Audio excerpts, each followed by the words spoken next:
বিসমিল্লাহির রহমানির রহিম। আসসালামু আলাইকুম রহমতুল্লাহি ওবারাকাতুহু। আজ আমি আপনাদের সামনে খুব গুরুত্বপূর্ণ একটি বিষয় নিয়ে কথা বলছি। পবিত্র কোরআনে মহান আল্লাহ তাআলা সূরা হুমাজার প্রথম আয়াতেই বলেছেন, ওয়াইলুল কুল্লি হুমাজাতিল লুমাজা।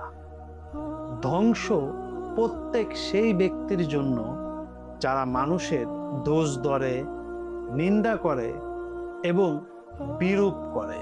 প্রিয় 50 নং এলাকাবাসী, আজ আমরা আমাদের 50 নং ওয়ার্ডের এলাকার জন্য কিছু জনসেবামূলক উদ্যোগ নিয়ে কাজ করছি।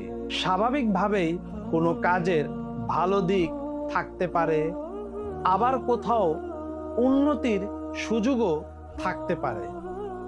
গঠনমূলক পরামর্শ সবসময় স্বাগত, কিন্তু না জেনে, যাচাই না করে কারো বিরুদ্ধে সমালোচনা করা, অপমান করা, বিরূপ করা এটি একজন মুমিনের চরিত্র হতে পারে না। আমি কাউকে দোষ দিতে এই কথাগুলো বলছি না, বরং নিজেকে স্মরণ করিয়ে দিচ্ছি, আপনাকেও স্মরণ করিয়ে দিচ্ছি। আসুন আমরা সকলেই পবিত্র কোরআনের শিক্ষা অনুযায়ী চলার চেষ্টা করি। যদি কোনো ভুল দেখেন, পরামর্শ দিন, সমাধানের পথ দেখান।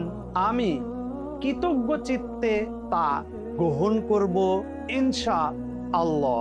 আমার বিশ্বাস, আমরা যদি একে অপরকে ছোট না করে বরং সহযোগিতা করি, তাহলে আমাদের 50 নং ওয়ার্ড আরো সুন্দর হবে, আরো উন্নত হবে এবং আরো মানবিক একটি ওয়ার্ড হিসেবে পরিণত হবে।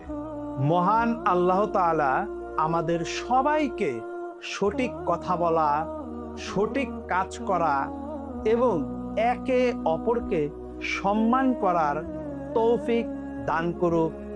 আপনারা সকলেই আমার জন্য দোয়া করবেন। আসসালামু আলাইকুম ওয়া রাহমাতুল্লাহি ওয়া বারাকাতুহু।